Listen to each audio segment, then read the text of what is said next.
What's happening, y'all? This is Spunk from the Abyss, and in today's video we're going to be talking about who made each animatronic from FNAF 1 to FNAF 6. Now, we know that in the creation process for each animatronic, there's the blueprints and then the actual creation of the animatronic itself. Before we get into it, I just want to let you guys know I am actually working on a timeline for FNAF, and I'm going to be starting with each main event throughout the FNAF lore, from FNAF 1 all the way to Secret of the Mimic. Just keep a lookout because I'm going to be going over each character from FNAF as well as the main events from each game, and I'm going to be putting it all together in the very end and making a timeline and releasing a timeline for you guys. So keep an eye out from that. Like and subscribe. You guys are going to want to see that when it drops. Getting into the video, we're going to be starting with the FNAF 1 animatronics. Now in FNAF 1 we have Freddy, Bonnie, Chica, and Foxy, as well as Golden Freddy. FNAF 1 animatronics, we can say pretty definitively that Henry and Edwin Murray, as well as Fiona, helped in the creation of the classic animatronics. We know Henry was involved, one because of the insanity ending. Small souls trapped in prisons of my making, now set to new purpose. Now we see here from the insanity ending, Henry says that his creations now set to new purpose. And we can assume when he says that, he means the classic animatronics, which William put the MCI victims in. We know Henry created or helped to create the classic animatronics. And we also know Henry helped in creating the classic animatronics as well because of the CDs we find around Secret of the Mimic. And here's a listen to one of those CDs in which Edwin talks about the change request that he receives from Henry. Journal entry. I got the change order from Hen last night. None of this makes sense. I'm almost done. Why change it now? It would be so much easier to keep using the spring locks. Just hire some teens to wear the suits like we always do. So we see from that CD that Henry requested Edwin to tweak the designs of the animatronics. So that tells us Edwin and Henry are going back and forth while creating the classic animatronics. We also know Edwin was involved because of the whole R&D situation. R&D standing for research and development. Now down in R&D, in Secret of the Mimic, we see what looks to be like the FNAF 1 location, the beta for the FNAF 1 location restaurant. And in that restaurant, we see the classic animatronics prototypes of Freddy, Bonnie, Chica, and Foxy, as well as some other prototypes which we're about to get into. From these classic animatronics, we see in R&D that these are clearly classic animatronics prototypes. Now this was obviously before they actually opened Freddy Fazbear's Pizza. This tells us right away that Edwin was clearly involved in the creation of these animatronics. We also know that Fiona, which is Edwin's wife, was also involved in the creation of the classic animatronics as well, because she designed the character of Foxy to begin with. We see Foxy the pirate in a play in Secret of the Mimic. We see in the theater Foxy and Roxy and some other friends of Foxy as well were all hand puppets at one point. The captain! Are we under attack? The ship be covered in decorations? Decorations. First mate Fox. Created and designed by Fiona. We also know this is the case with Chica. Fiona actually did the design for Chica as well. She designed the original mascot of Chica for Chica's party time. So that tells us as well that Fiona and Edwin Murray were together going off of Henry's design request and helping to create what we know as the classic animatronics. So that's the FNAF 1 animatronics. Now from the FNAF 1 animatronics, we're going to go to pre-FNAF 1. Now pre-FNAF 1, we got Fredbear's Family Diner. Now in Fredbear's Family Diner, we had Fredbear and Spring Bonnie.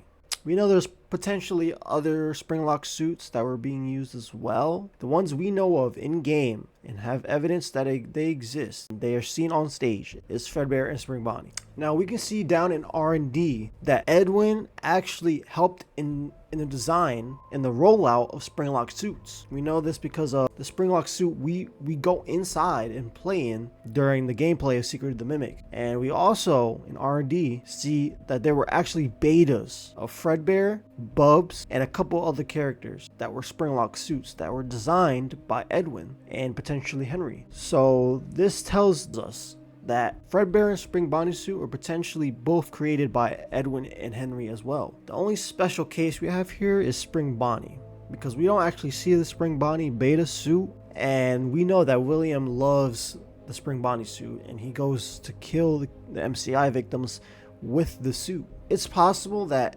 William actually designed the Spring Bonnie suit and had a say in how Spring Bonnie came out, because he loves the suit. When he becomes a glitch trap, he takes on the suit that is a Bonnie suit of some sort.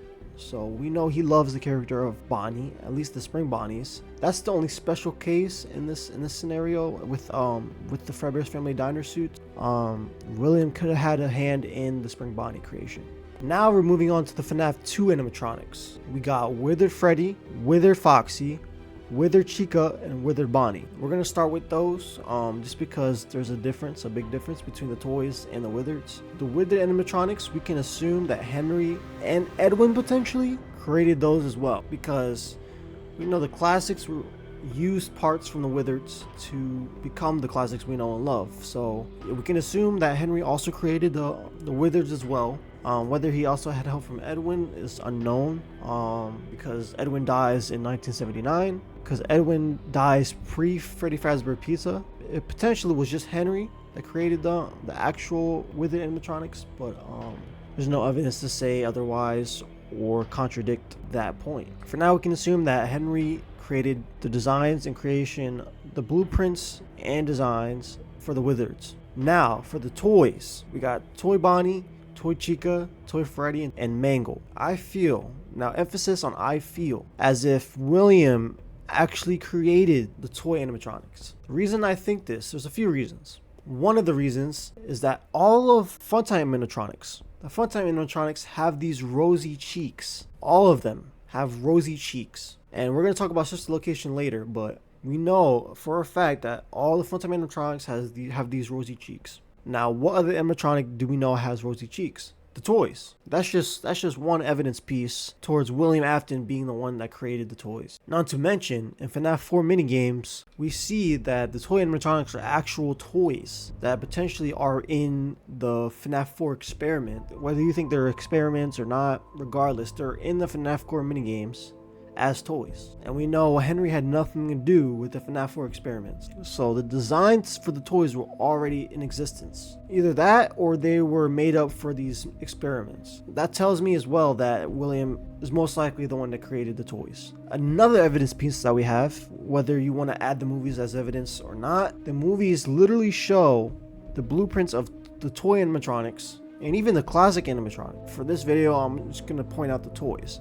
We see the toy blueprints, Afton's workshop in the movies.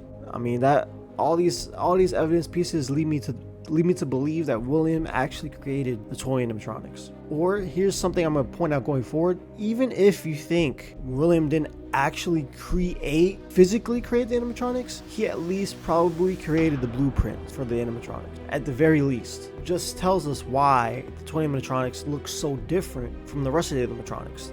No rosy cheeks. The jaw design isn't there. They're more sleek. These are all the reasons why I think William created the toy animatronics. Now, there's two special cases with the toys.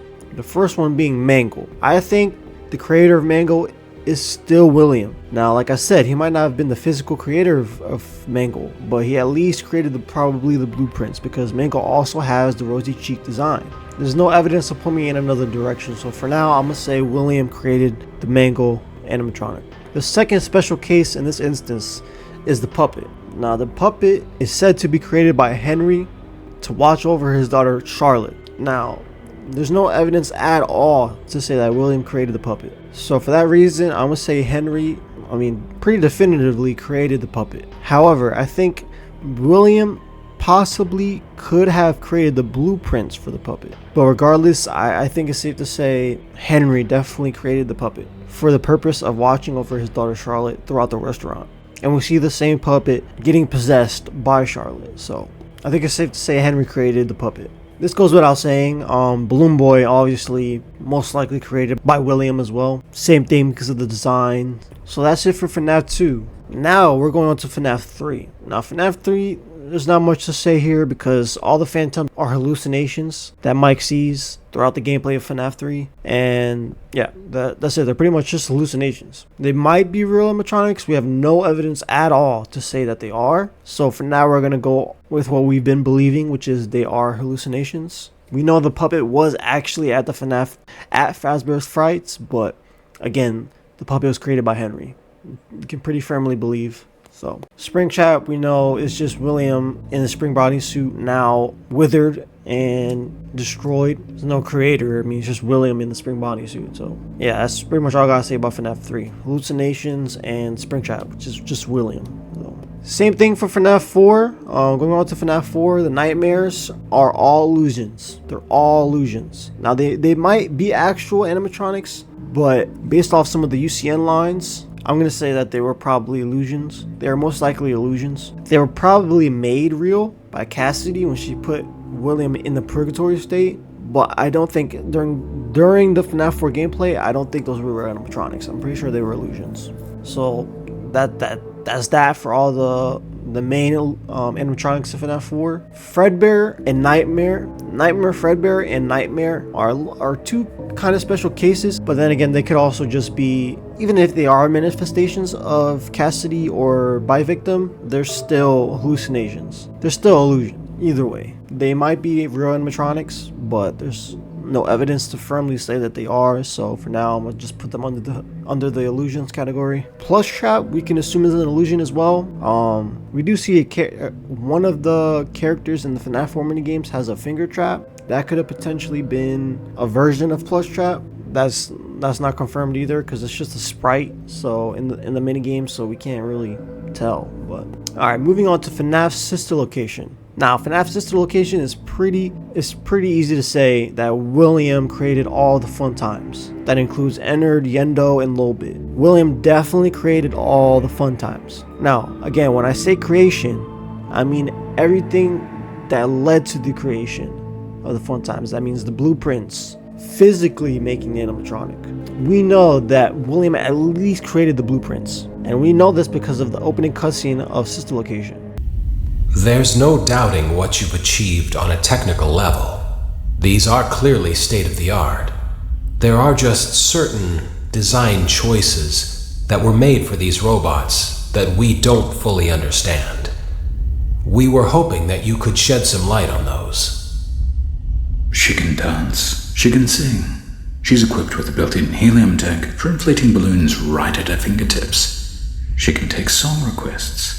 She can even dispense ice cream. With all due respect, those aren't the design choices we were curious about, Mr. Afton. The members of the board talk to William, and William tells them that he designed Circus Baby with a few things in mind. Dispensing ice cream, making balloons. She's made with helium tech. He wouldn't know all these things unless he created the blueprints himself. Also, Afton Robotics, which is another reason why I feel like William definitely knew how to make animatronics. I mean, even though Henry was the creator in the game franchise, in the game universe, we know Henry was the creative head behind the animatronics and the one that actually designed and built everything. That doesn't mean that William didn't know a thing or two about it. I mean, after all, they were partners and they were co-owners of the franchise. William definitely learned a thing or two. William definitely knew somewhat about building the animatronics, so he could have physically built the fun times as well. But if William hired people to create the actual animatronics through Afton Robotics LLC, that's a possibility. Which is why I can't say definitively that William created them, but Afton Robotics is definitely, obviously, a Williams side business, and he definitely had 80% of credit towards making the fun times. And that includes all of them. So it's pretty easy to say that William created all the fun times and the bunker itself, all of that. Even the Biddy Babs, as well as the Mini Ritas, they were all pretty much confirmed to be from William Afton. These were his murder robots at the end of the day, so of course he knew how they were created and their blueprints, because that was the whole point, to capture and kill kids in an easy and efficient way. That's that for the sister location animatronics. Moving on to FNAF 6, we have Lefty, Molten Freddy, Scrap Baby, and Scrap Trap, as well as the Rockstar animatronics, the Mediocre Melodies as well, Music Man and Security Puppet, and El Chip also make an appearance in FNAF 6. One of these animatronics we know for sure was made by Henry, this being Lefty. Lefty was specifically designed to capture the puppet. Now, at this point, William was already spring-trapped. He was being lured to the location while Henry was working on this animatronic. So, Lefty was definitely created by Henry, 100%. Edwin was already dead. William's already spring-trapped. Henry's definitely the creator of Lefty, without a doubt. Now, something I do want to point out. Lefty does have the rosy cheek design that is notoriously known to be associated with William. This could be because maybe William designed Lefty to capture the puppet before he died, which is why he has the rosy cheek design. Or it could just be that Henry found all the blueprints that William made and used it and just created it, because we know that Lefty does have the jaw design. So that could be a reason why. That could be the reason why it's a Henry creation but still has Afton sprinkled on it. As far as Molten Freddy, Scrap Baby, and Scrap Trap, there's no real creator. There's no creator of these animatronics. Molten Freddy was self-made from the spirits that were in Ennard. They just, used what material they could find and created the design of Molten Freddy. So it's basically just Funtime Freddy, but just other parts. So there's no real creator because they are the creator. So that goes without saying. Same thing for Scrap Baby. Baby, when she parted from the squad, she found her own material and used it to create her own Scrap Baby persona, Scrap Baby design, and which is actually pretty sick. Not to mention, but same thing for Scrap Trap as well. William used some parts that he could find, whether it's from February's Family Diner or from a pizzeria or from one of the other pizzerias. That's unknown, but he used some material that he found to fix a bit of himself. We know he lost an arm, but he fixed some of himself to create what we know as Scrap Trap. So there's no creator for him as well. As far as the Rockstar animatronics, now this goes kind of with what I said about Lefty. They obviously have the rosy cheek design, which tells me the same thing that I said about Lefty. Same thing I came to conclude about Lefty, which is William might have created the blueprints for them at some point, or Henry found blueprints and created the Rockstars himself. Something that not a lot of people mention is that Henry could have created them with this design in mind, so that William would even more intrigued by the location that Henry created, to lure him to the location to get burnt. So that goes for all the Rockstar animatronics. Henry creation for sure. Henry created all of these. I mean, this is post William's death and post Edwin's death, so obviously Henry. Same thing for the mediocre melodies. We know for a fact that Henry created these because they have no hint or any sprinkle or any Afton influence on their designs. It's purely the jaw, the old jaw, and even a battery for their designs. So it's definitely something Henry created just on a whim, just for the location of Pizzeria Simulator. With El Chip and Funtime Chica, I mean, we can just say we have no evidence of Funtime Chica even really being a physical animatronic. Funtime Chica was probably designed by William and just created by Henry later on, if Funtime Chica is even a real animatronic, because we don't actually see her design in game. Like, we see her in the simulator part of the game, we don't actually see her design. Even in UCN, we don't see her design. We just see like a pop-up of her, like an ad for Funtime Chica. So it doesn't even matter either way. But same thing for the rest of the Funtimes. Probably William, and then Henry just created her. El Chip looks like the Rockstar designs, so I'm gonna say the same thing I said for the Rockstars for El Chip, Henry, and William. Music Man is interesting. I feel like Music Man could have definitely existed during Circus Baby's Pizza World. If not, probably in the bunker even. He may have been a character that existed pre-FFPS, but if not, I'm gonna say the same thing I said for Funtime Chica, because we know Music Man has the sister location design. He even has a speaker on his chest, which all the Funtimes do as well. So for that reason, I feel like he definitely existed as a character when Circus Baby's Pizza World was a thing. But if not, I'm gonna just say the same thing I said for Funtime Chica, which is he probably made the design and then Henry just created it afterwards. That's the best I can do with the evidence we have. So I'm gonna say Music Man is both William and Henry. Candy Cadet as a character, I mean, it's whatever. It doesn't really matter who created him, but I'm gonna say it's probably a Henry creation. You can't really, there's no evidence to say either person created him, but I'm gonna just say Henry, just because we don't see Candy Cadet until later on in the games, and William was already dead. The character of Helpy, we know Helpy-esque characters existed during Sodom. and we know those characters were created by Edwin and Fiona, inspired by them. So, and then Henry probably later recreated Helpy as the one we know and love in FFPS and UCN, and going forward into Security Breach and Ruin and all that. Alright, that wraps it up for all the animatronics from Fredbear's Family Diner all the way to FFPS and UCN. Post UCN is probably, all the designs probably just come from the new owners of Fazbear Entertainment after Henry burns everything to the ground and gets rid of Fazbear Entertainment as a franchisee. But yeah, there you guys have it. It's who I think created each animatronic. Thank you guys so much for watching. Stay tuned. I will be dropping a lot of videos throughout the month, and I got some exciting things planned for you guys, and I hope you guys enjoy my content going forward. If you do, please make sure you leave a like on this video to boost me in the algorithm, because I'm a new channel and I would love to keep doing this for you guys. So make sure to subscribe while you go down there and hit that bell so you don't miss out on the videos leading up to my timeline, FNAF timeline. You guys are going to want to see that, because I have some interesting new information with God Victim being a thing, and some conclusions I've came to with FNAF 4, because we know FNAF 4 is a big mystery when it comes to the lore. It's a big, like, so many ways to interpret it, so many theories, and so many ways we can take FNAF 4, and I think it's very interesting, and I think that's key. FNAF 4 and Sister Location is key to figuring out the rest of the timeline that we're a little bit iffy on still. But yeah, stay tuned, and until next time, I'll see y'all in the abyss. Peace out.